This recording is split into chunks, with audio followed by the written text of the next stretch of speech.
You're listening to Parasearch Radio, news, views and reviews from the world of the paranormal from across the UK and beyond.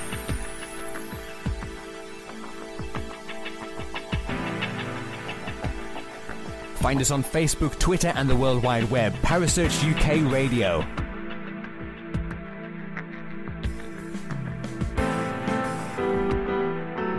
Parasearch Radio, broadcasting to the UK and beyond.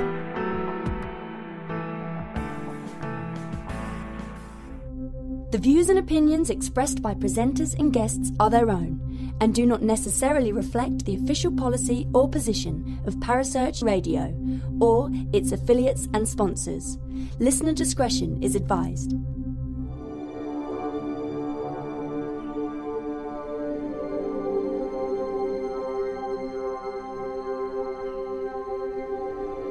You're listening to Kerry Greenaway and Mark Manley on the Dark Mirror Paranormal Show, only on Parasearch Radio.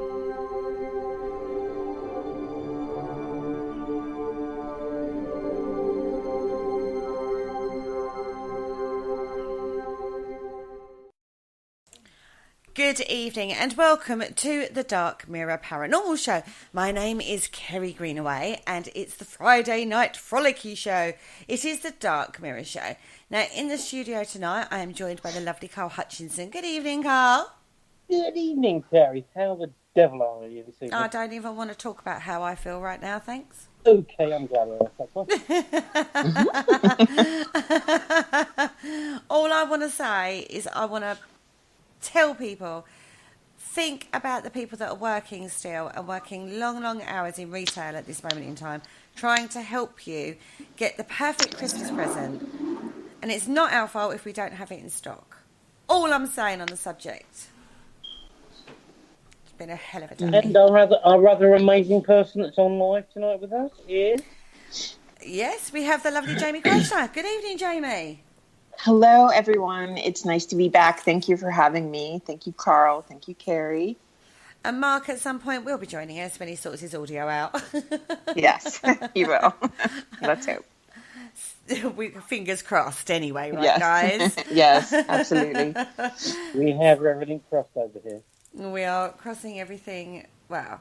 Or are we? Are we really? Let's not and see we did. Yeah, but everybody wants to hear the famous words from Mark. Aliens! Nobody does it like Mark, right? Yeah, right. Yeah. So anyway, I thought tonight, being as we're so close to Christmas, we would talk about the Nativity. Because, like, it's another one of those stories in the Bible that is like littered with weird stuff, right? It is. We have everything from angel sightings, which I'm sure are wondrous, Mark. Aliens, and choirs of angels. We have lots of interesting things happening. So hopefully we can cover that or answer any questions that Kerry finds in the chat room. Oh, well, you know me. I don't need to ask questions. I'm always asking questions. Right, so what I want to do, I want to start from the beginning. I would like to know, let's talk about, obviously, the story of Christmas is about the birth of Jesus. Obviously, this is very Christian perspective, everybody. We're looking at it just from that perspective tonight. But this is about the birth of Jesus, right? Yes. Okay. Yes, it is. So let's go pre-Christmas and talk about conception, the Immaculate Conception. I think that we have spoken about that before. The birth, we have to kind of go back a little bit because there was so much foretold about Christ coming and even a predecessor in his cousin, John the Baptist. And the prophecy was in Isaiah. It went all the way back to the book of Isaiah, and that this child would be born into even hostile circumstances. And so the Immaculate Conception, of course, is that... Hello? That the Spirit of God... I'm sorry, I think I've lost you. No, I can hear you. Okay, the Spirit of God impregnated Mary the Virgin without any assistance from a male human donor. So that's quite fascinating. Yeah, I read an interesting article earlier that said that, obviously Mary was given a bit of a heads up that this was going to happen. And then... Yes. But Joseph was also given a heads up as well, because he was having difficulty believing Mary. Because obviously Mary said to her husband-to-be, because they weren't actually married at this point, were they? No, they were betrothed. And that's, that was just the worst kind of scandal, being betrothed and pregnant, and then your fiance tells you, oh, well, not only am I pregnant, I'm pregnant by God, by Jehovah. And so that, that would cause some wrestling in the spirit of Joseph. And he was visited and told, do not worry, that the Spirit of God came upon her and impregnated her. And that is the story with that. And in all the additional books and text, it says that, it was still very, very hard to believe. And, of course, people were, skeptical and judgmental and all of those things. So typical. Well, that's right. But then after was it Gabriel who came down and had words with him? He then became more, what's the word, accepting of the fact and was all right. Yes, he definitely accepted it and became, he loved Mary and cared for her, protected her honor and integrity. He didn't leave because he would have had every right to leave her and abandon them, but he didn't, which is damn admirable. So, I think he had the worst of it through all of it, Mary being pregnant and having great purpose, and then Jesus being the actual Son of God. And Joseph was kind of an afterthought, really, when you think of it. And he, really, I think, seemed to have the worst of everything, having to bear the burden of shame and everything that came along with it. So he did pretty well. Lads? Oh, hello. Oh, look, someone's with us. Hello. Sorry. I love the sarcasm now. Oh, how can you tell? Jamie's getting used to us. Issues. I had a few issues. 1 minute I was there, then I was gone, and then I was looking at the lovely Mark, and then I wasn't. And then... We're both going, what the hell? Exactly. Nice. We were just a bit confused what was going on. We couldn't hear anything, so we then came in halfway through what Jamie was saying, so I do apologise, Jamie. And then Kerry went, lads, and we're just going... It's like, I hope I'm talking to people. And no, Jamie, you're talking to me, darling, because I heard every goddamn word of it. It was brilliant. Well done. Okay. Keep going with that. Thank you. Thank you. Keep going with that, because we haven't got a clue what you just said. All right, lads, we're talking about the Immaculate Conception to start with of Jesus, right? Where Mary got told, basically by an angel, that she was going to have this baby. Then she told Joseph. Joseph weren't too happy because he was like, you hussy. And then an angel actually come to Joseph and said, well, Joseph, it's true. She's going to have a baby by him up there. And so Joseph then somebody had been up there, yeah. I know, right? So Joseph then was like, yeah, that, okay, that's fine. So then she's pregnant, right? Woo! Amazing. Yes, she's pregnant. She's then pregnant. Then 8 months or 8.5 months later, they then get a censor put out, don't they? Yes. That was during the time of Caesar, and there was a decree issued that was just went all throughout Rome, and people had to register themselves. And there was a lot of reason for that, because the leaders in that town were definitely on the lookout. They had heard that there was a child foretold that was the new king of the Jews. And so a lot had to happen. So, Jamie, you just said it was at the time of Caesar?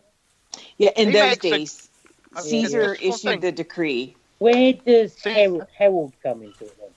Okay, Herod was the leader. Herod was the one that was the real problem. Caesar ordered the census that people had to register. The problem came in. Herod was the one, and you're absolutely right. I was getting to that in a roundabout way. Sorry about that. Herod was the one who was just a tyrant, wicked in every way. And there were rumors, just like with anything like that. But because prophecies had been issued long before Herod, he knew that this was coming. And he issued his decree that babies 2 and under were to die. Every male child under 2 in Bethlehem was to die. Was that because he believed that there was of the Jews? Yeah, he believed that the baby was there. Okay. And he wasn't, entirely wrong. I mean, they fled when she was pregnant. They went throughout. They left Nazareth and went through to Egypt. And that's where the idea that is so ironic, especially today in today's Christianity with evangelicals, and I won't veer off too far, but I think that's why so many Americans and people all around the world are like, what's going on in America? Because evangelicals, you have this savior who was a refugee. So, his whole family, they were refugees. And so there was no walls mentioned in back in those days then? I'm sorry? No building walls or anything like that? No, nothing like that. So it's pretty offensive. It's like, here's a big fat-ass glass of irony for you. So basically, Herod is Trump's grandfather. Pretty much. And I think one thing about Caesar, he makes a really good salad. I knew it. I knew it. I have the alien link for you already in waiting. Can I ask a question? Yes. Is this the same Herod that was at his at the crucifixion thing? Herod, no, that was, you're thinking of Pontius Pilate, and he's the one that allowed the, he kind of washed. Herod was at the start. Right. Pontius Pilate was at the end. Yes. He's the one that did the deal with the guy that betrayed Jesus. Yes, the people, and let the people choose. Judas. Okay. So anyway, so they travel on a donkey. Well, she's on a donkey. Mary, we're back to Mary and Joseph, by the way, everybody. So Mary's on a donkey, bless her, little cotton socks, heavily pregnant, having to go to Joseph's birthplace. Right. They were fleeing. They were going to, let me see. So after they registered, I know this like the mole on the back of my hand. So they went through Nazareth into Galilee to Judea to Bethlehem, and they went there to register. And they Mary, she was pledged to be married, and she gave birth, after that time. And I was thinking about this. I was thinking, right, if right, you looked at it in today's society, right, and we all had to go to our place of birth, yeah, Well, it's all right. Yeah. Mine ain't that far away. But, God, could you imagine it would be chaos. Yes. I think that we forget about that, about how stressful that must be. And we look at how stressful it is even getting to the hospital on time to give birth. Yeah, right. And imagine having to take up everything you own and go back to your place of birth in uncomfortable conditions, hot, through the desert, on the back of riding, yes, or a camel or elephant or horse or whatever. And A Vespa? I'll take the Vespa, Alex, for 200. One in a taxi, one in a car. Yeah, there you go. And thank you. And you know the last Mark, one, don't you? that. I know. It's my job to put you off. And of course, you've got the last one. You know the song. The last one there. One on a scooter blowing his water. All right, thank you. Anyway, moving swiftly on. I just think I think people. Yeah, okay. So it probably isn't as heavily populated as today's world. All the rest of it. But how stressful would that be if you had to go to your place of birth for a sensor? This is like old day times. This is not like modern times where you can get on a plane, train, or automobile. You're on a donkey. Right. And there are no... And they're smelly. Remember, Yeah. And there are no gas stations. There are no... several countries. Yeah. There are no food marts, no convenience stores. Travel 2, 3, 4, 5 days, depending on where they are, to go back to them. Right. And that's in the same country. These people are travelling 4, 5 different now countries to get back to where they were born. Exactly. From Bethlehem to... Yeah, they went from Nazareth into Galilee, then to Judea, then to Bethlehem. That's a lot. I believe you can't actually do that journey in real life now because of the border controls, because of countries that have infighting. Right. Yeah, you would almost likely be shot and killed if you did that now. Yeah, because where we're talking about now is we're talking about the very controversial area, which is like the West Bank, that sort of area, isn't it? Yes, we're talking about you're dealing with, all throughout Israel, and then now, Palestine. You can't just stroll through those two without... In modern times, it'd be impossible. Back in those days, sat on the back of a donkey, right? That would have taken a long, long time. Couldn't they have got an open return or something? Well, you don't get open returns on a donkey, Mark. Well, no, you should do. You should do. You should have a choice. You should, but that's not. Well, that's not going to happen. It's not going to happen, is it? So, Jamie, they basically crossed the plains, crossed the deserts, crossed this and the other. They then get to where they're supposed to be going. Bethlehem. Yes. No room, no place. So where does this whole thing? There's no room at the inn, and the sleep in the cow shed, and where does that stray from the Bible? Everything was really full, and they were very turned away. There's no room here. We don't have room. And finally, one innkeeper said, well, hey, I have. And of course, according to the Bible, it was definitely the plan of God, the will of God. It was divine intervention, because the idea of Jesus being a humble servant savior, he was called to be the savior of man. And so he didn't have a majestic or triumphant entrance into the world. He was just in the most lowly position, in a little trough that would normally hold hay or feed animals. And imagine, the heat and the stench of the animals, and the sounds all around. And so, I don't know. I've slept in a stable before now, and it wasn't that bad. Yeah, but that's modern times. Why does that not surprise me? What? That I've slept in a stable? Yeah.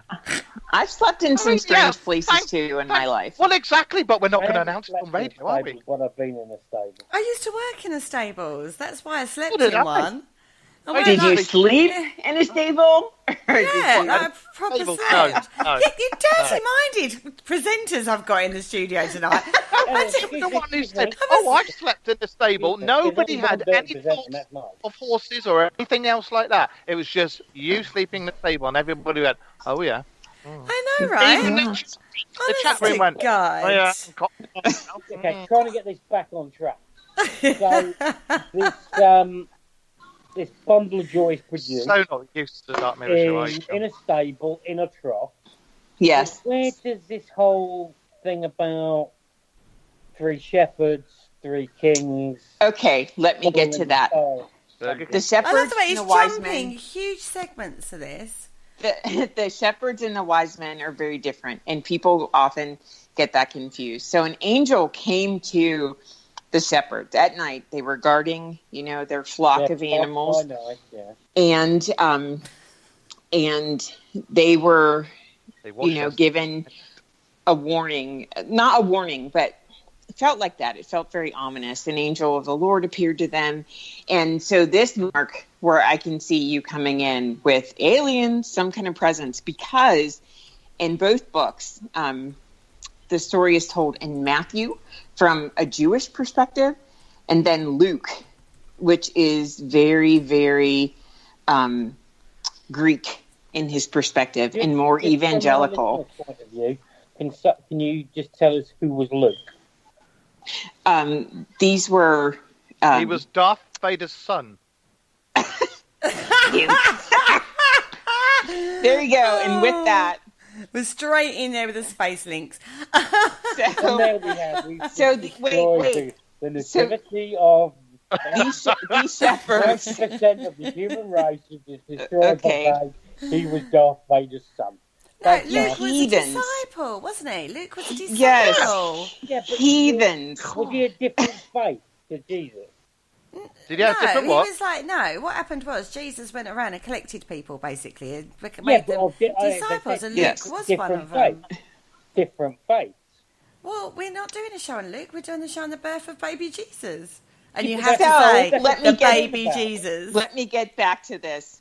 So Mini these baby shepherds Ben. had this... Baby Jesus. Oh my God.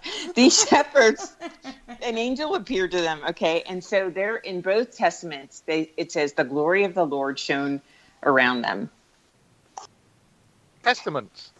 Do you In think, both testaments, this, Matthew and Luke. Mm-hmm. Do you think when this angel appeared to them, what's your take on that? Because, okay, so we try to look at things... I know it's the Bible and it's hard to take it logically, everybody. But yes, it could be the Aurora Borealis or something like that. It could have been a meteor, or it could have, I don't know. Yes, because there was a great light. The glory of the Lord it's another phrase for light, a great, astounding light, because they were extremely terrified unto almost paralysis. To where the angels, every time an angel appeared to some human in the Bible, and this is where Mark's alien kind of theory comes in, everybody is scared to death. I mean, they are so goddamn scared. And the angel always has to say, do not be afraid. It's the first thing that the angels always say. Do not be afraid. I bring you good news. Look at the technology they have. Look at the technology they have. I mean, we all know what the light in the sky was that hung there. I mean, the angel of the Lord was an alien. He came along, parked his ship in the air, turned the spotlight on, saw the guys down there and went, "Oi, shepherds, anybody tell me the way to Nazareth?" They all freaked out, and he went, "Oh, God, not again." So he put all his gear on and his stick-on wings, and he came down on his beam of light, which was a tractor beam, and he went, "Fear not, I am not here to hurt you. Verily, I bring good news." And then they went, "Oh, all right then." So take me to your leader. Yeah. I'm sorry. Yeah. Exactly. Take me to your dealer. I know. Or. So then what happened was after the big ass light, it says, that a great company or a host appeared with the angel, praising God and saying, "Glory to God in highest heaven, peace on earth, to who his favor rests. And I think that was paraphrasing. I am going to say that right here and now. I can't see any host of angels just coming down and having a song about praising the Lord and it's all amazing. Well, there was a great song. It's recorded that where the shepherds, all the hosts of heaven it's written that they cried out in like a chorus, like a cacophony of sound, a concert, giving praise for the birth of Christ. So if that happened, what do you think the people felt like that was? Do you think they felt like it was, we all know that the burning weed. I was just about to say that the burning bush was wild Afghanistan. That's all I'm going to say. Oh my gosh! Oh my word! Come on! You just basically just said anybody that believes that in the birth of Jesus is a pothead. No, I've always said I'm not saying that. I'm saying the shepherds are in the field tending their flock, right? Yeah. They're probably, not being funny. When you've got more than one shepherds, that's a party. That's got to be. Yeah. Right, because shepherds are notoriously lone people. Well, shepherds are normally lone people, right? They're normally like just one shepherd and his dog. Yeah. This is a one shepherd. It's shepherds, right? What planet is goat? What? It's very lonely. Wouldn't it depend on the size of the flock? Well, I reckon they all had a meeting and said, "Well, we've got a hell of a lot of people down in old Bethlehem. They're going to need feeding. So if we join our flocks together, we'll have a bit of a party. And the next day, we'll go down and take some offerings." Hell, I tell you. So I just find it strange, right, that generally, bearing in mind, you've got to remember the day. We're not talking like super flocks. Oh, God. Right. Super flocks of sheep. Mm-hmm. But Not like today's flocks. Modern day What does the flock say? It says, praise the Lord. We're not talking modern day consumption. We're talking people that used to work the land, looked after sheep, just happened to be sheep. They were called shepherds. So there would have been more than one of them looking after a flock. So I'm not talking to them just going, "I'll tell you what, lads, there's a meeting just outside of Bethlehem. Bring your sheep in. Let's all meet up for a little bit of a gather around the old fire, see what's happening, lads." But it may have been that way. It may well have been that way because you don't know. These shepherds might have had to have gone to Bethlehem to do the census and had to take their flock with them. Did they? That's a very wise observation. Did they all have tea towels on their heads and stick-on beards? Because I know I did when I played a shepherd. That modern day. Jamie, the names of the three wise men, was one of them Nebuchadnezzar? Who? Balthazar, Melchior? No. Nebuchadnezzar was a king and not one of the Magi. And so we have. Are we on the Magi now? No, we're still on the shepherds. They haven't even visited the baby Jesus yet. Can I just ask one question about the shepherds, Jamie? Yes. According to your research, it obviously, when it came to the three wise men, which we'll cover in a second, you can find that these days. They had names. Three wise men and a virgin. The three shepherds have names. They are not named, no. Why do you reckon that is? Because they were lowly. Shepherds were not considered... Names were withheld to protect the innocent. Yeah, there you go. They were not considered noble people. And throughout the Bible, the naming is a huge thing. I mean, you go through thousands and thousands of names. This person begot this person, begot this person. And so that's why, like, when women are named in the Bible, it's so powerful because women really were crap in biblical time. So if they had a name and they had a story, it was a major thing. So there's these three shepherds with their flock, blah, blah, blah. They decide that they're going to head towards this location, follow the star or whatever it was. Mm-hmm. They knew it was foretold, and they followed the star. The shepherds didn't follow the star. They were visited by an angel. The wise men use like astrology. And so there are I didn't know. I thought very paranormal things. The shepherds and the wise men followed the star, but so no, the shepherds wise men that followed the star. No, they got the shepherds told by were the told angels where to go. Yeah. Okay, sorry, I didn't know about the and they popped along to the stable and said hello. We're shepherds.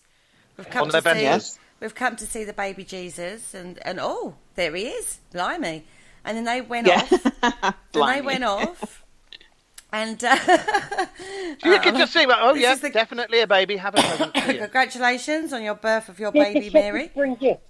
No. Gold, frankincense, and myrrh. Yes, there were 3. That was the Magi who did that. That's the Magi. I'm asking the person that knows more about this than us three. Did the shepherds bring any gifts?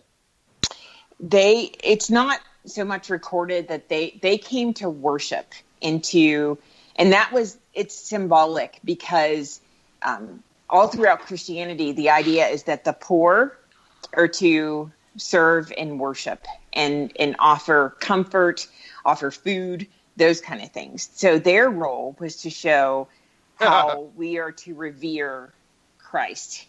Even though we are lowly and have nothing, we can extol Christ. We can worship him. We can adore him. Like, of course, it was customary to bring like wine, food. They're shepherds. They had meat, different things. And there's no like concrete proof that they did or did not bring certain things, where the wise men were of noble lineage. Okay. And so it's very well recorded what they brought and where they were from. Just flipping it around slightly. So you got the shepherds, angel came down to go and see this place, blah, blah, blah, la, la, la. They head off with their flock, their meat, their whatever. So how do the wise men come into this story?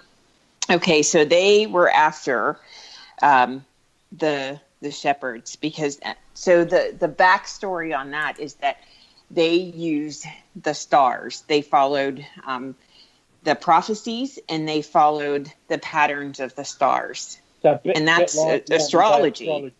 Yes. So that's what they used. They were like, okay, this is happening. These stars are lining up with this prophecy. And they, followed the star of Bethlehem, and that's how they got to him. And they were from 3 different places. There was Balthasar, who was from Arabia. And I always get the second name wrong. Some people say Melchior or Melchior was Persian, and Gaspar was from India. So he took a wrong turn somewhere. Yeah. So these 3 guys are completely different places in the world. Yes, and met they and are based went around to astrology. They're looking at the stars. They're looking at things. They think there's something aligning. We need to go there. Yes, they followed. So they head that way. They followed the astrology and astronomy. So both of those, they were. These guys were given a heads up, because obviously we're talking. Well, they knew of the prophecy too. Yeah, but you got to remember this is happening like when somebody's giving birth. It happens at a particular pace. Yes. So these guys would have been given a heads up probably before Mary went into labour. Well, they knew because of the census. They had to travel too. I mean, they had to, people had to register. People were being misplaced. And so they knew that this was happening. And they knew that Herod had ordered a hit on all those babies. All those boys were killed. So, of course, they had a huge heads up. They knew the skies foretold, the stars aligned and foretold what was happening. They followed very carefully. That's why when people say, oh, there's no astrology in the Bible, there's no astronomy, there's no witchcraft, they don't know the Bible. They're full of shit. I agree. The Bible is full of paranormal phenomenon. I've just been asked a question by one of our listeners. They've sent it to me privately. Was Jesus, and I'll say the Christmas story as well, the product of pot-smoking hippies who wrote a story while stoned hundreds of years ago? No. That's just what I've been asked. It sounds like Scooby-Doo and the Mystery Machine. Well, the thing is, I think, right, okay. So I know we're taking a more light-hearted look at the story, but at the end of the day, I think it's very symbolic when you've got I think when you right, where's my thought patterns go with this? When you've got 3 shepherds that go down. First of all, you're 3 shepherds and 3 wise men. That number in itself is very mystical. It always symbolises the Trinity. Yeah, the Father, the Son, and the Holy Ghost. Holy Trinity. Now, bearing in mind that this is the birth of the Son. Yeah. So when you look into what a magi is, it is something we've talked about previously, going back to the very, very early stages of every religion. Yeah, which is the I can never say this word. The Zoroastrianisms.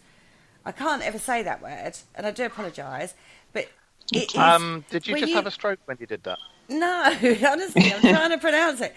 But that is who these guys were. Now, like you said, Jamie, they're looking into astrology and cosmology and stuff like that. And you have to understand the date, go back to when that was relevant, to the time. That is something that's quite incredible. And I don't think that there are many people to the level of knowledge that these guys would have had. So they're looking for omens all the time throughout, not just to do with the birth of Christ, but they're looking at omens all the time. And when things start to align, and then they get the call and they go, there's an omen there, right? And I kind of want to go in a bit of Eddie Izzard at this point. There's an omen. And then they're actually given that call to go there themselves, and it's like things start adding up. We talk about coincidences and synchronicities. This is all what starts happening around this time. Then you get strange occurrences happening, like no matter what happened on that hilltop with those sheep, they experience something quite incredible. For them to go down into Bethlehem to actually see if it's true, their job was to spread the word that he had been born. Yes, and he was not a baby when they saw. He was not an infant by the time the wise men got to him, and they. Whoa. 2 seconds. What I remember about the nativity when I was at school and doing RE and all that, this all happened at the same time. So at the birth of Jesus, the shepherds turned up, the wise men turned up. That's for the sake of a play in a production to combine it. This is me. It's like these shepherds are on a hill. They're telling them to go one way, and then you've got 3 wise men in 3 different continents going, right, we've got to go there. They're obviously going to have that mentality in their heads first because they've got a longer distance to happen, to turn up. By the time that the wise men appeared, actually, because that's another thing, a lot of people that even are, Christians and consider themselves authorities. Jesus was no longer a swaddled infant. They show that it's a fallacy. He was probably almost 1 or 2, and they gave. He would have been between 1 and 2, and the gifts they gave seemed really strange, but they had very symbolic meanings. And if you're going to talk about the gifts, a Nintendo Game Gear. On the gifts is frankincense, myrrh, and gold. So the gold is associated with kings, and Christians believe that Jesus was the King of Kings. Frankincense was an incense, and that they use that in churches and worship to promote, just like a Native American would smudge, or any of us would smudge, or use. This is the whole thing that over the years, myrrh. That's a perfume. Myrrh? It's essence. What they gave was a perfume and an oil that they used it in that time to anoint bodies, and then put on the dead to make them fragrant. So why didn't they just give him a bottle of? Why didn't they just give him a bottle of high karate for his birthday? I think the other thing I think people are missing about those 3 gifts is when you start looking at it from a spiritual perspective. Gold is an element, and it's one of the most precious elements on the planet. And it's also, funny enough, believe it or not, quite rare. Yeah. Right? It is. Yeah. And when you start introducing gold into occult workings and stuff like that, it adds an extra potency to it that it's one of those key points when you add that in.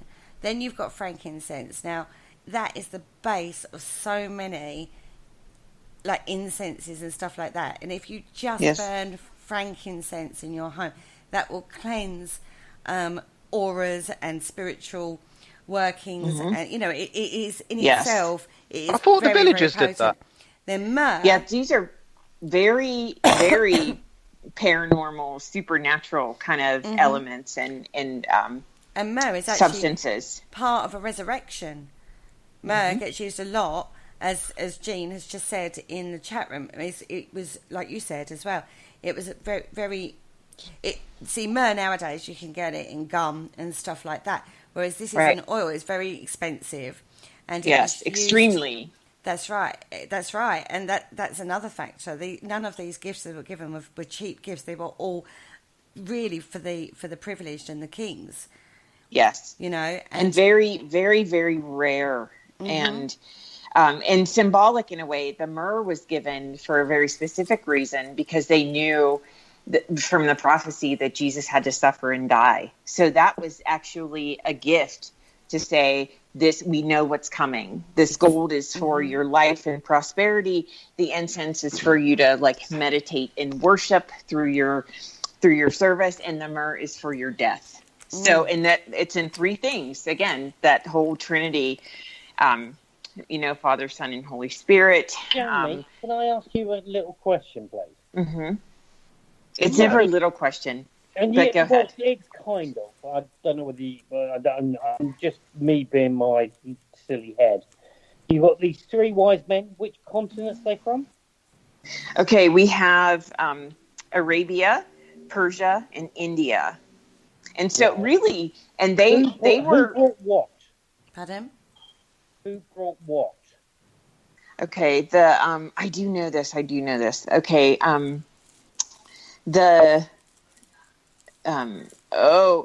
Balthazar, who was considered black. He had a black skin. You know how you always see one that's black? So he brought myrrh. He's the one that brought the myrrh. Okay, so what continent is Balthazar and myrrh? Arabia for the myrrh and Balthazar. Arabia with myrrh. Yes, and then Melchior was from Arabia. Okay, they have that too. There's a conflicting thing. So Persia and Arabia are going to be, to some people, the same. So Melchior brought gold. Okay, so we got him from there bringing gold from what continent? So those two were Arabia and Persia. So however you wanted to divide, and in different testaments, the Luke and Matthew, they have them mixed up. Like yeah, because I heard it a different way, different names and different gifts, but I believe and that there's some discrepancy with that. But then they have Gaspar from so India, and then other places reference him as the king of Sheba that brought the frankincense. Just going back to the gold, is there, I don't know this, I'm just spitballing and throwing it out there, is Arabia a good place that there is plenty of gold? I don't know this. Then it would have been. I'm not so sure about now. Don't forget, I'm just spitballing. So. Yeah, but there was a huge trade routes. And they got gold the from Silk Road. Yeah, you've got not the one on the internet. The internet wasn't around there. The Spice Road and the everything else. But I'm just trying to work out, was gold from where they're coming from, or was it a trade good and blah blah blah blah. That's what I'm trying to get in my head. Okay. Well, I think that gold was so heavily, it was not super common, but definitely traded. So Okay. I don't want to speculate too much about where the gold came from, because it was so precious, and being like part of the Roman Empire and everything, there was going to be gold. So it would almost be impossible to. That's what I was trying to get in my head. Right. And the thing is, natural or whether it was brought in, blah blah blah. And so people don't realize what I've learned so far is this didn't happen on the one night. The shepherds didn't turn up, and then the three wise men. No, and the wise men were going to tell Herod. Yeah, the shepherds turn up at birth, and then the wise men turn up a couple of years later. Yeah, a year or two later. One or two. Okay? But Herod asked the wise men. I don't know if people know that Herod, because they were almost of the same nobility as Herod. They were even above him. He asked them, "Find Jesus and tell me where this child is, so he could go and worship him." So Herod lied to them. He said, "Hey, I need you guys to find this baby. I want to pay homage and worship him." But really, Herod wanted to kill him. And so what happened is the wise men were about to go back to Herod after presenting their gifts and paying respect to the new king. And they were about to go back and report to Herod, but they were warned in a dream. So again, we have a spiritual occurrence where prophecies and beings visited people through dreams very frequently, and mediums and other wise people in text. And they were visited in a dream, and they were warned, actually. I don't want us to say visited. They were specifically warned, do not alert Herod, because Herod wanted to, and then at that point they knew that Herod wanted to murder the child, which they should have kind of caught on, since he ordered the death of all those babies. But, everyone's not a genius. So How long did this census last? I'm sorry? How long did the census last? You know what? I don't know that. And I don't know that anyone knows an actual, I can try and pull it, but I don't know if anyone knows an actual date. But it could have taken even a year. Being logical, I'm just trying to put a timeline in it. So.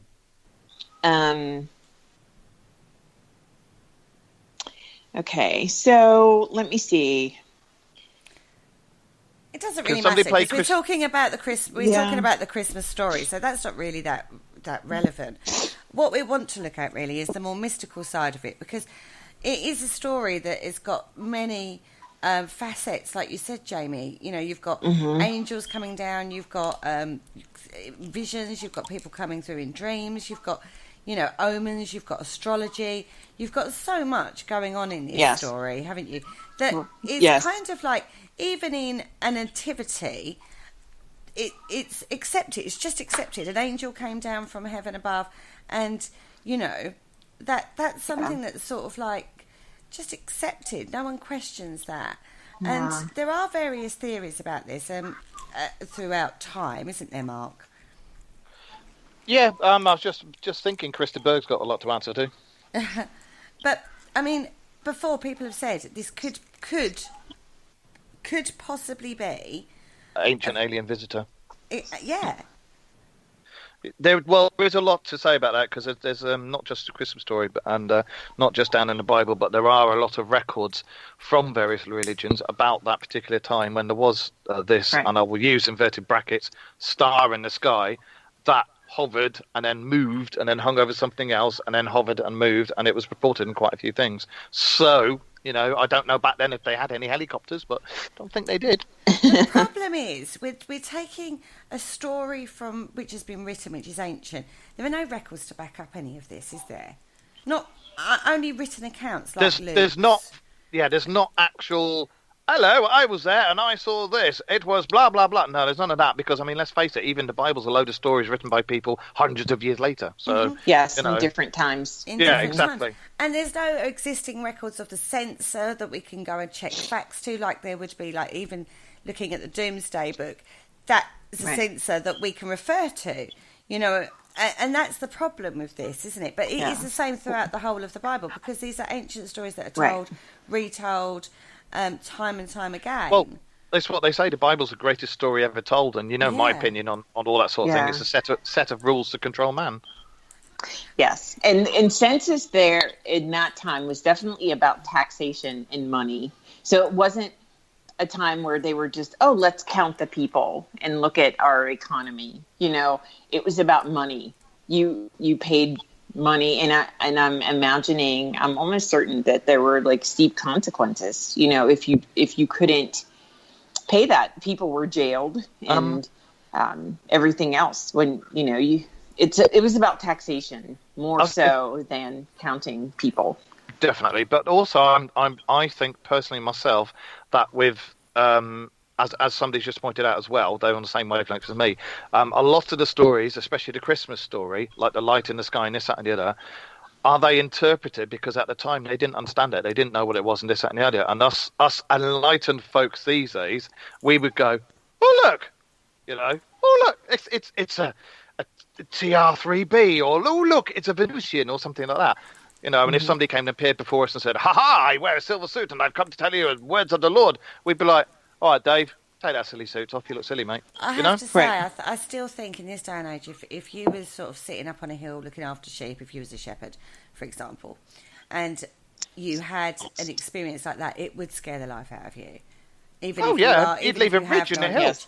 It would scare the life out of you, wouldn't it? Yeah. And if you have people that are reading omens and then come along, I mean, I have to say, whatever you think of the Bible, it's a story of birth, which is always a happy occasion, isn't it? The story, you know, when someone gives birth, it's lovely.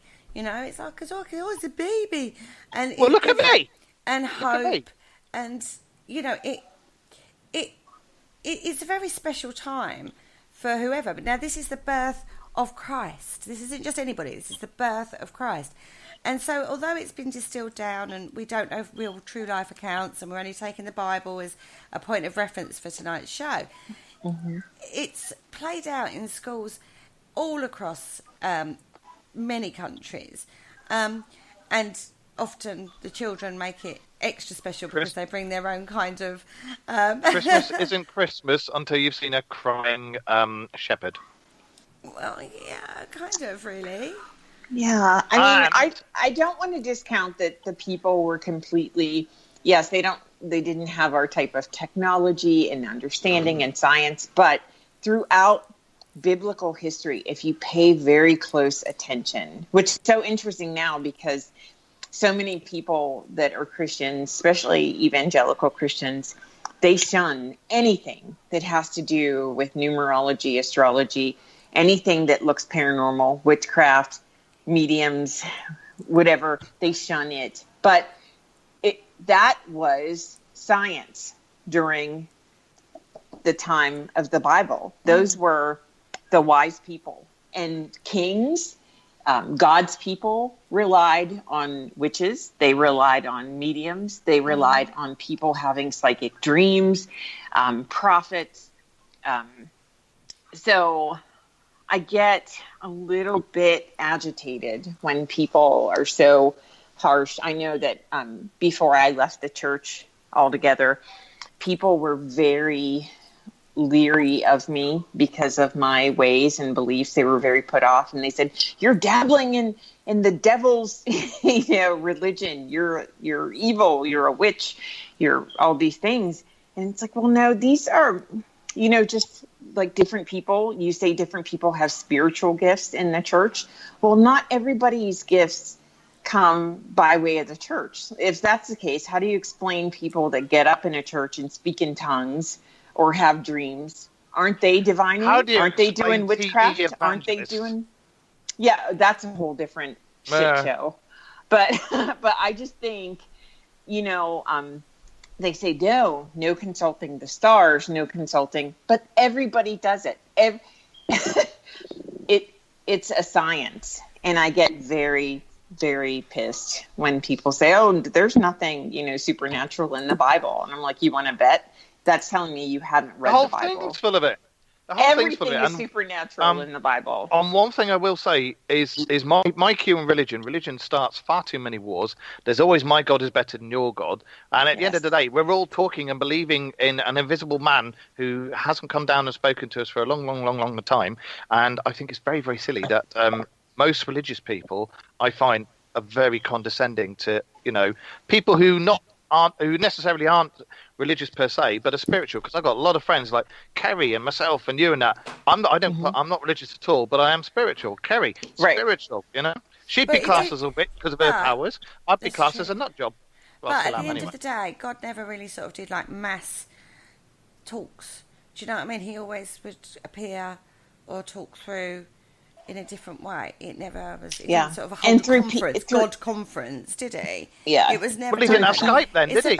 Through but people. It's about your connection, isn't it, to whatever you want to call it. We call it the source or, the light or God or whatever name you want to put on it.